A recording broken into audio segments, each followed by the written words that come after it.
ایک شخصیت کا ذکر آج کریں گے جن کو میرے نبی پاک علیہ السلام نے فرمایا، حضور نے فرمایا، صحیح بخاری میں موجود ہے، فرمایا یہ نیک آدمی ہے۔ اور یار جسے رسول کریم کہیں بندہ نیک ہے، رجل صالح، حضور نے فرمایا نیک آدمی ہے، جو بالغ نہیں ہوئے تھے اور اس سے پہلے ہی کلمہ پڑھ لیا تھا، جو حج کے مسائل سب سے زیادہ جانتے تھے، جنہوں نے 60 سال مکے اور مدینے میں فتویٰ دیا، صحابہ ان سے فتویٰ لینے آتے تھے، جو بدر کی جنگ میں بھی گئے، احد میں بھی گئے، پر محبوب نے فرمایا عمر تھوڑی ہے، ابھی واپس جائیے۔ خندق میں شریک ہوئے اور اس کے بعد ہر جنگ میں شریک ہوئے۔ مستدرک میں موجود ہے، حضرت جابر ابن عبداللہ فرمایا کرتے تھے زمانہ بدلا تو کچھ لوگوں میں بھی تبدیلیاں آئیں، میں نے بڑی دنیا بدلتی دیکھی، پر جن لوگوں کو نہیں بدلتے دیکھا نا، ان میں یہ شخصیت ہے جو ہمیشہ ہر دور میں ہر عمر میں نبی پاک کے طریقوں پر پوری طرح کاربند رہے، اوڑھنا بچھونا اٹھنا بیٹھنا چلنا ہر وقت حضور کی محبت میں غرق ہو کے کیا۔ کون ہے بلا؟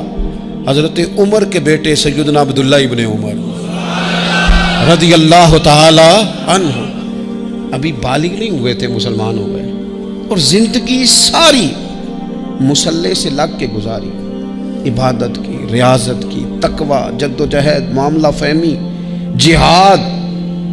والد امیر المومنین ہے، لیکن صاحبزادے کی خواہش ہے کہ مجھے فوج میں بھیجو، میں جہاد کرنا چاہتا ہوں، اور جہاد بھی سپہ سالار بن کے نہیں، سپاہی بن کے کرنا چاہتا ہوں۔ سب سے پہلی بات تو یہ تھی کہ علم و فضل بڑا تھا،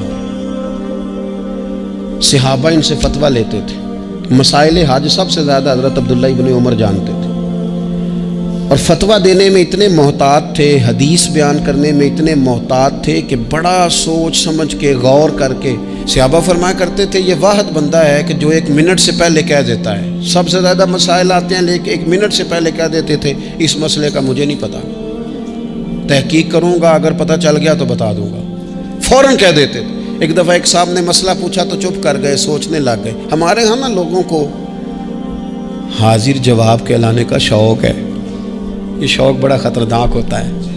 اگر آپ حاضر جواب ہیں تو بڑی اچھی بات ہے، لیکن حاضر جواب کہلانے کا شوق تو نہ پیدا کریں۔ اگر آپ کو پتہ ہے، صحیح بخاری میں حدیث ہے، نبی پاک علیہ السلام نے ایک دن پوچھا تھا صحابہ سے کہ وہ درخت کون سا ہے جس کی مثال مومن کی طرح ہے؟ تو حضرت عبداللہ ابن عمر کہتے ہیں مجھے پتہ تھا کہ وہ کھجور کا درخت ہے، اور میں نے جواب نہیں دیا۔ کیوں نہیں دیا؟ فرمانے لگے ابو بکر صدیق بیٹھے، فاروق اعظم بیٹھے، مولا علی بیٹھے، بزرگوں کی موجودگی میں جواب دیتا پھروں؟ یہ ٹھیک نہیں ہوتا، یہ صحیح نہیں ہوتا۔ یہاں تو بڑے لوگ، امام غزالی فرماتے ہیں جب میں اپنے مرشد سے مرید ہوا تو مجھے کہنے لگے بیعت میں نے کر لیا، آج کے بعد نہ تقریر کرنی ہے، نہ مدرسے میں سبق پڑھانا ہے، نہ کسی کو مسئلہ بتانا ہے۔ اور یہ بڑا مشکل کام ہوتا ہے، بندہ مولوی بھی اور تقریر ہی نہ کرے، اس کو زنگ لگ جاتا ہے، اور مسئلہ ہی نہ بتائے تو بد ہضمی ہو جاتی ہے۔ یہاں تو جس کو 6 مسئلے آ جائیں وہ امام کو نماز نہیں پڑھانے دیتا، وہ کہتا ہے پہلے انٹرویو لوں گا تیرا کہ تو پورا تجھے آتا ہے پھر آگے چلے گا تو۔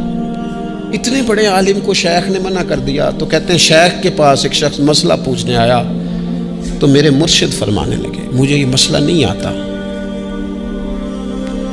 تو امام صاحب کہتے ہیں کہ میں نے اسے کہا مجھے آتا ہے، میں بتاؤں؟ کہتے میرے شیخ مسکرا پڑے، کہنے لگے غزالی میں تو تیرے ساتھ ساتھ اپنی میں بھی مارنا چاہتا تھا، پر تیری ابھی مری نہیں، پر تو کہتا ہے میں بتاتا ہوں۔ کچھ دیر چھوڑ دے، سارے مسئلے بتانے نہیں چاہیے، کچھ پہ عمل بھی کرنا چاہیے۔ میرے عزیز حضرت عبداللہ ابن عمر اتنا بڑے مفتی ہیں، مفتی مدینہ ہیں، مفتی مکہ ہیں، لوگ مسائل حج پوچھتے ہیں، بڑے بڑے استنباط کرتے ہیں قرآن و حدیث سے۔ ایک آدمی نے مسئلہ پوچھا تو حضرت عبداللہ ابن عمر فرمانے لگے دیر تک سوچا، دیر ہو گئی سوچتے سوچتے، تو وہ شخص کہنے لگا حضور اتنی دیر کیوں سوچ رہے ہیں؟ تو آپ فرمانے لگے تمہارا کیا خیال ہے کہ جو سوال تم مجھ سے پوچھتے ہو اور جو جواب میں تمہیں دیتا ہوں اس کے بارے میں رب مجھ سے سوال نہیں کرے گا؟ اللہ کی بارگاہ میں نے جواب نہیں دینا، تو میں سوچ سمجھ کے دے رہا ہوں تاکہ اس کا حساب دینا پڑے تو میرے لیے مشکل نہ ہو جائے۔ میرے عزیز حضرت عبداللہ ابن عمر سے کسی نے سوال پوچھا تو سیدنا عبداللہ ابن عمر رضی اللہ تعالیٰ عنہ کہنے لگے مجھے نہیں آتا اس سوال کا جواب، اور جب کہا نا نہیں آتا تو فوراً کہنے لگے عبداللہ، خود اپنے آپ سے بات کرتے ہیں، کہتے ہیں عبداللہ رب تیرا بھلا کرے، اس بات پہ ہمیشہ ڈٹے رہنا، جو بات نہ آتی ہو وہ کبھی کہنا نہ، جس کا پتہ نہ ہو اسے کبھی کرنا، جب تک پوری تحقیق نہ ہو بلا وجہ غوطہ زنی نہ کرنا، بلا وجہ غوطہ زنی نہ کرنا۔ یہاں کا ہے ہمارے صوفیاء نے، یہاں کا علم و بس کری ہو یار، ایک کوئی حرف تینوں درکار، صحیح کر کے پہلے اچھی طرح کر کے پرکھ پھر بات کر۔ تو علم بڑا تھا، تقوی بڑا تھا۔ اس کے ساتھ ساتھ پھر یہ تھا کہ غریب پروری بڑی تھی۔ ایک بندہ خیرات لے کے گیا، وہ پھر لائن میں لگ گیا ہے، اسی کیا کیدہ پلا تو پھر آ گیا ہے۔ تو حضرت عبداللہ ابن عمر کو بندہ دوبارہ آتا نا تو کسی سے قرضہ لے کے کہتے یار اس کو بڑی ضرورت تھی تو دوبارہ آیا ہے نا، ایک دفعہ تم ذرا دے دو، میں تمہیں دے دوں گا، اس کو دینا ہے۔ جتنی دفعہ شام کو کھانا کھاتے اتنی دیر حضرت عبداللہ ابن عمر کھانا نہیں کھایا کرتے تھے جب تک کوئی یتیم آ کے دسترخوان پہ بیٹھ نہ جاتا، نہیں گزارا ہوتا۔ اور یار کیسے لوگ کھا لیتے ہیں، اعلیٰ غذائیں کھا رہے ہیں، اور ایک طرف ایک بہن مجبور بیٹھی ہے، بھائی مجبور بیٹھا ہے، سسرالی رشتہ داروں میں لوگ مجبور بیٹھے ہیں، عزیزوں میں لوگ مجبور بیٹھے ہیں، یتیم غریب مسکین، اور یہ روز نئے سے نیا ذائقہ، جب تک یتیم نہ ہوتا کھانا نہ کھاتے۔ اور صدقات و خیرات بھی کرتے تو جس طرح ہم کرتے ہیں نا، ناراض نہ ہونا۔ کبھی کبھی نا بعض لوگوں کو بانٹتے دیکھتے ہیں تو تکلیف ہوتی ہے، آپ نے دینا تو ہے تو اگر خوش دلی سے دے دیں، عطا تو کرنا ہے تو اگر چلو صحیح طریقے سے ہو جائے، ہنس کھیل کے ہو جائے، پریشان نہ کیا جائے سائل کو، تو کتنا اچھا ہے۔ ان صوفیاء کا بھی ہم نے تذکرہ کتابوں میں پڑھا ہے جو کہا کرتے تھے اگر رب نے دروازے پہ کسی کو بھیجا ہے تو اس کا مطلب ہے اللہ راضی ہے، لیکن ہمارا لہجہ اتنا سخت ہوتا ہے۔ حضرت عبداللہ ابن عمر ایک اونٹنی پہ بیٹھے تھے، اونٹنی بڑی پیاری لگی، بڑی خوبصورت تھی، بڑی بہترین تھی، بڑی صاف ستھری تھی، تو 2-3 دفعہ اپنے غلام سے کہا یار بڑی پیاری ہے، بڑی خوبصورت ہے، دیکھو اس کا چلنے کا انداز کتنا نرالا ہے۔ آج کل بھی ڈرائیور گاڑی چلاتے ہیں تو کہتے ہیں بڑی ہلکی پھلکی ہے جی، بریکیں بھی بڑی ٹھیک ہیں جی اس کی، فلاں معاملہ بھی اس کا بڑا صحیح ہے۔ وہ اتنی پسند آئی اونٹنی تو اونٹنی سے اترتے ہی فوراً کہنے لگے اس کو نشان لگا کے قربانی کے جانوروں میں چھوڑ دو، یہ زیادہ پیاری ہے، اسے رب کے رستے میں خیرات کریں گے۔ کیوں؟ ایک باریک نکتہ صوفیاء نے بیان کیا ہے۔ اللہ کے نیک بندے کہتے ہیں کسی جگہ بھی تمہارا دل اللہ رسول کے مقابلے میں الجھنا نہیں چاہیے۔ کوئی ایسی چیز جو رکاوٹ بن رہی ہو، رکاوٹ، وہ کیا کہتے ہیں کچرا آ گیا ہے، اس کچرے کو لوگ ٹھیک نہیں کرتے، کہتے نکال دو تاکہ معاملہ صحیح رہے۔ ایک چھوٹا سا باریک سا ہلکا سا دھاگے کی طرح کا ایک ٹکڑا اگر کسی وقت گوشت کا آپ کے دانت میں الجھ جائے نا، وہ سارا ذائقہ تباہ کر دیتا ہے۔ لوگ مختلف چیزیں لے کے خلال کرتے ہیں دانتوں کا تاکہ وہ نکل جائے، کیونکہ ذرا سی بھی چیز اگر کسی جگہ رکاوٹ بن جائے نا، آپ بڑا بہترین کھانا کھا رہے تھے، زبردست غذا آپ کھا رہے تھے، ایک صرف اس میں نا ہلکا سا دانہ ایسا آیا جو سخت تھا، کچرا آ گیا، روڑا آ گیا، تو وہ سارے کھانے کا ذائقہ تباہ کر دیتا ہے۔ بعض لوگ ایسے ہوتے ہیں کہ ایک بال نکل آئے نا کبھی کھانے میں سے تو کھانا چھوڑ دیتے ہیں، کہتے ہیں یار یہ سارا ذائقہ خراب ہو گیا۔ ہمارے ساتھ یہ ہوا ہے، یہ تو ہے نا دنیاوی معاملات، اسی طرح کا مسئلہ روحانی زندگی میں ہوتا ہے۔ کئی دفعہ نا ہم ماننے کو تیار نہیں ہوتے، لیکن ہمارے اوپر دولت کی محبت پوری طرح سوار ہوتی ہے، وہ سجدے میں ذوق آنے نہیں دیتی۔ شہرت کی محبت پوری طرح سوار ہوتی ہے، وہ درود و سلام کا، ذکر کا، عبادت کا ذائقہ لگنے نہیں دیتی۔ وہ جو کہا تھا نا والذین آمنوا اشد حبا للہ، ایمان والے سب سے بڑھ کر اللہ سے پیار کرتے ہیں، سب سے بڑھ کر رسول اللہ صلی اللہ علیہ وسلم سے محبت کرتے ہیں۔ کیوں کہا گیا تھا؟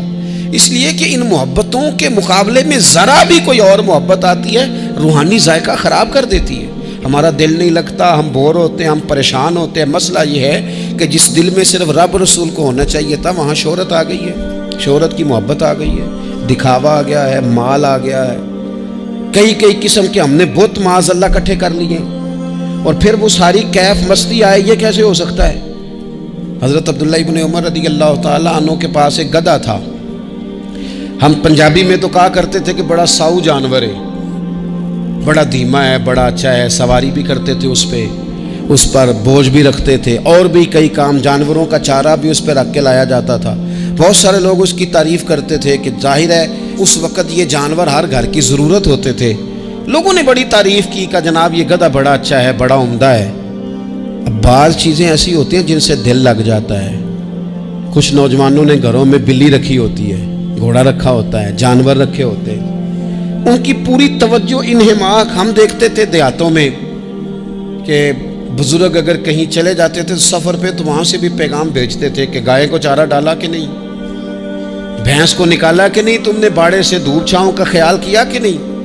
وہ چیز ذہن میں آ جاتی تھی. حضرت عبداللہ ابن عمر رضی اللہ تعالیٰ عنہ وہ گدھا کیونکہ بڑا پیارا تھا، بڑا اچھا جانور تھا اور بڑے کام کرتا تھا، بہت سارے معاملات گھر کے اور کھیتی باڑی کے اس کے ذمے تھے، تو گھر والے بھی کہتے کہ اس جانور کی وجہ سے بڑی خیر ہے، بڑے کام ہو جاتے ہیں. آپ کا بھی خیال تھا. حضرت عبداللہ ابن عمر ایک دن گھوڑے سے نیچے اترے یا اس گدھے سے نیچے اترے تو خادم کو بلا کے کہنے لگے اسے لے جاؤ اور بیچ کے پیسے اللہ کے راستے میں خیرات کر دو. اب وہ خادم کا بھی اس سے دل لگ گیا تھا، جانور گھر میں ہوتا ہے دلچسپی ہو جاتی. کہنے لگا حضور وہ سارا محلہ تو اس کی تعریف کرتا ہے، سارے خاندان والے تو اس جانور سے دلچسپی رکھتے ہیں اور آپ بیچ رہے ہیں. آپ فرمانے لگے جس طرح سب کا دل اس کی طرف ہے نا کہ اچھا جانور ہے، میرا بھی ہو گیا ہے، لیکن میں اپنے دل کو سوائے رب رسول کے کسی اور طرف ہوتا دیکھ نہیں سکتا. اعظم بلا سے اپنی وہ ہستی ہی کیوں نہ ہو، اعظم بلا سے اپنی وہ ہستی ہی کیوں نہ ہو، جو چیز اس کی راہ میں حائل ہو پھونک دو، جلا دو ایسی ساری چیزیں جو ان کے راستے میں آتی ہیں. فرمایا اس کی طرف توجہ ہونے لگی ہے، لہٰذا میں اسے اب رکھ سکتا. مزاج تھا، طبیعت تھی، طریقہ اس طرح کا تھا کہ وہ. پھر ایک اور بات بڑی خوب تھی، حضرت عبداللہ ابن عمر ان لوگوں کی پذیرائی بڑی کرتے تھے جو خیر کا کام کرتے تھے. دینی کام کوئی بندہ بھی کرے اس کی پذیرائی ہو، اس کی تعریف ہو، خیر کے جملے ہوں تاکہ دینداری پھیلے. حضرت عبداللہ ابن عمر رضی اللہ تعالیٰ عنہ کو نا غلام آزاد کرانے کا بڑا شوق تھا. دیکھیں نا ایک بندہ کسی نے خرید لیا ہے، وہ اس کا پابند ہے، بڑی تکلیف میں ہوتے تھے لوگ. غلام 1000 سے زیادہ غلام آپ نے آزاد کرائے، تو آپ جب غلام خریدتے تھے نا تو نظر کرتے تھے جو غلام ذرا زیادہ نمازیں پڑھتا اسے آزاد کر دیتے. تو غلاموں نے اس طرح کیا، انہیں پتہ چل گیا، انہوں نے بھی نا لمبی لمبی نمازیں شروع کر دی. تو حضرت عبداللہ ابن عمر کو پتہ چلتا، آزاد کر دیتے. ایک دن آپ کے بیٹے کہنے لگے حضور یہ آپ کو دھوکہ دیتے ہیں، لمبی لمبی نمازیں پڑھتے ہیں، آپ آزاد کر دیتے ہیں، بعد میں پتہ نہیں 5 بھی پوری پڑھتے ہیں کہ نہیں پڑھتے. تو حضرت عبداللہ ابن عمر کہنے لگے پتر تیرا کیا خیال ہے، مجھے نہیں پتا. کہا حضور پتہ ہے. فرمانے لگے یہ مجھے رب کے نام پر دھوکہ دینا چاہتے ہیں، جو رب کے نام پہ دھوکہ دے روز دے، میں روز دھوکہ کھانے کو تیار ہوں. دوسری بات یہ تھی حضرت عبداللہ ابن عمر میں کہ نبی پاک سے محبت کوٹ کوٹ کے بھری ہوئی تھی. حضور کا ذکر آتا تو رو پڑتے، ان جگہوں پہ جا کے ڈھونڈ ڈھونڈ کے بیٹھتے جہاں نبی پاک نے وقت گزارا ہے. ایک درخت کا پتہ چلا کہ یہاں حضور تھوڑی دیر آرام فرما ہوئے تھے، انہوں نے دیکھا تھا یا انہیں معلومات ہوئی، تو ہمیشہ اس درخت کو پانی دیتے، اس کا خیال کرتے، کہتے یہ درخت ہمیشہ تر و تازہ رہے، یہاں میرے نبی پاک نے تھوڑا وقت گزارا ہے. وہ مکہ مکرمہ میں بھی جاتے تو وہ جگہ ڈھونڈ ڈھونڈ کے جہاں حضور نے نماز پڑھی تھی نماز پڑھتے. مسجد نبوی میں آتے تو جس ممبر پر حضور بیٹھ کے خطبہ دیتے تو اس پہ ہاتھ پھیر کے چہرے پہ ملتے. حضور کی قبر انور پر حاضری دیتے، السلام علیکہ یا رسول اللہ کہہ کے اس بارگاہ عالی مرتبت میں حاضری دیتے. حضرت صدیق اکبر کو سلام کرتے، حضرت عمر کو سلام کرتے. پیر سن ہو گئے ایک دفعہ چلتے چلتے، تو کسی نے کہا جس سے سب سے زیادہ پیار ہے نا اسے پکارو، پیر ٹھیک ہو جائے گا. تو فوراً کہنے لگے یا محمد صلی اللہ علیہ. اور یہ امام بخاری نے لکھا ہے الادب المفرد میں، خود امام بخاری لکھتے کہ حضرت عبداللہ ابن عمر نے یا محمد کہا اور ان کا پیر سویا ہوا ٹھیک ہو گیا. یہ لوگ بڑی محبت کرنے والے. آپ فرمایا کرتے تھے شاید زندگی میں لوگوں نے کسی سے اتنا پیار کیا ہو جتنا نبی پاک علیہ السلام کے غلاموں نے مجھ سے کیا ہے. ہر وقت لوگ ان کے گرد رہتے، لوگ محبت کرتے۔ حجاج بن یوسف جب حکمران بنا نا تو بڑا ظالم تھا، اس کو یہ بات اچھی نہیں لگتی تھی کہ ہر وقت لوگ حضرت عبداللہ ابن عمر کے پیچھے گھومیں۔ بادشاہوں کا خیال ہوتا ہے نا، بادشاہ ہم میں تو پروٹوکول کوئی اور لے کے جا رہا ہے۔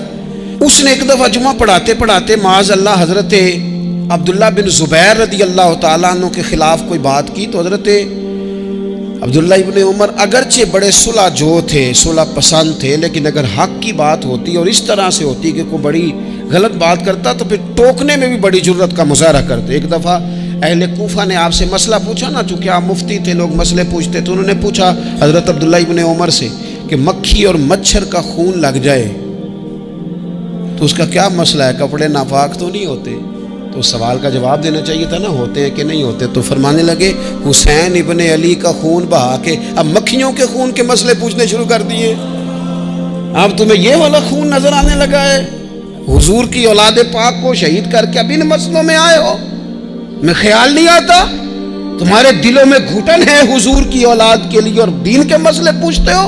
جاؤ پہلے کشادگی پیدا کرو، تیری نسل پاک میں ہے بچہ بچہ نور کا، تو ہے عین نور تیرا سب گھرانہ نور کا، پہلے کشادگی لاؤ حضور کی اولاد پاک کے لیے، پھر مسائل پوچھنا۔ حجاج بن یوسف نے کوئی بات کر دی، آپ نے ٹوک دیا، آپ نے ٹوک دیا، تو پھر حجاج نے سازش کی۔ اوہو، اللہ والوں کے خلاف جو سازشیں ہوتی ہیں بڑی گہری ہوتی ہیں، بڑی سخت ہوتی ہیں، بڑے جال بنے جاتے ہیں، بڑا حسد کیا جاتا ہے، بڑی تکلیف دی جاتی ہے۔ اللہ قرآن میں کہتے ہیں محبوب یہ لوگ تجھ سے حسد کرتے ہیں، حسد من عند انفسہم، ان کے دلوں میں تیرے لیے حسد ہے، حسد کرتے ہیں لوگ، دور تک نکل جاتے ہیں حاسدین۔ حجاج نے کیا کیا؟ اس نے ایک شخص سے کہا کہ زہر والا خنجر تیار کرو جو زہر میں بجھا ہوا ہو، اور چونکہ حج کے موقع پہ بڑا رش ہوتا ہے لہذا حج کے موقع پہ لے جانا۔ حضرت عبداللہ ابن عمر جب تمہارے پاس سے گزرے، بادشاہ میں ہوں، لوگ ان کے پیچھے، جب وہ تمہارے پاس سے گزریں تو ان کے پیر میں چبو دینا۔ جب لوگوں نے ایسے عالی مرتبت لوگوں کو نہیں بخشا، اتنے بڑے لوگ محفوظ نہیں رہے، تو ہما چما کس کھاتے میں؟ آج کس بات کا شکوہ کرنا؟ حضرت عبداللہ ابن عمر اس کے پاس سے گزرے تو اس نے پیر میں چبو دیا خنجر، وہ زہر آپ کے جسم میں پھیلا۔ جب شدید بیمار ہوئے تو حجاج تیمارداری کرنے چلا گیا۔ یہ دیکھو، یہ دیکھو، دوستی قاتل سے بھی مقتول سے یارانہ بھی، خود چلا گیا اور جا کے کہنے لگا جی اگر مجھے پتہ چل جائے نا کہ آپ کو کس نے یہ زخم دیا ہے تو میں سخت انتقام لوں گا۔ تو حضرت عبداللہ ابن عمر نے بھی بڑا منطقی جواب دیا، فرمانے لگے مجھے اسی نے زخم دیا ہے جس نے حج کے موقع پر کسی کو خنجر لانے کا مشورہ دیا تھا، اسی نے مجھے زخم دیا ہے۔ گویا فرمانے لگے ظالم تو خود ہی یہ کام کرتا ہے اور خود ہی تو تیمارداریاں کرتا ہے۔ حضرت عبداللہ ابن عمر شہید ہو گئے، مکہ مکرمہ میں آپ کا مزار بنا دیا گیا۔ تقریباً 1500 کے لگ بھگ 1600 کے لگ بھگ آپ سے احادیث مروی ہیں۔ زندگی حسین گزاری، حضور کی خوشبوئیں ہر وقت آتی رہیں۔ حضرت عائشہ صدیقہ، حضرت حذیفہ، حضرت جابر بن عبداللہ، یہ تینوں جلیل القدر لوگ کہا کرتے تھے حضور کے بعد زمانے کی تبدیلی سے بڑے لوگ تبدیل ہوئے، لیکن جو لوگ حضور کے طریقوں پر پوری طرح قائم رہے ان میں بڑا نام حضرت عبداللہ ابن عمر کا ہے، بڑا نام۔ رات بھر عبادت کرتے اور دن کو ظہر سے عصر تک اللہ کی یاد میں مصروف رہتے۔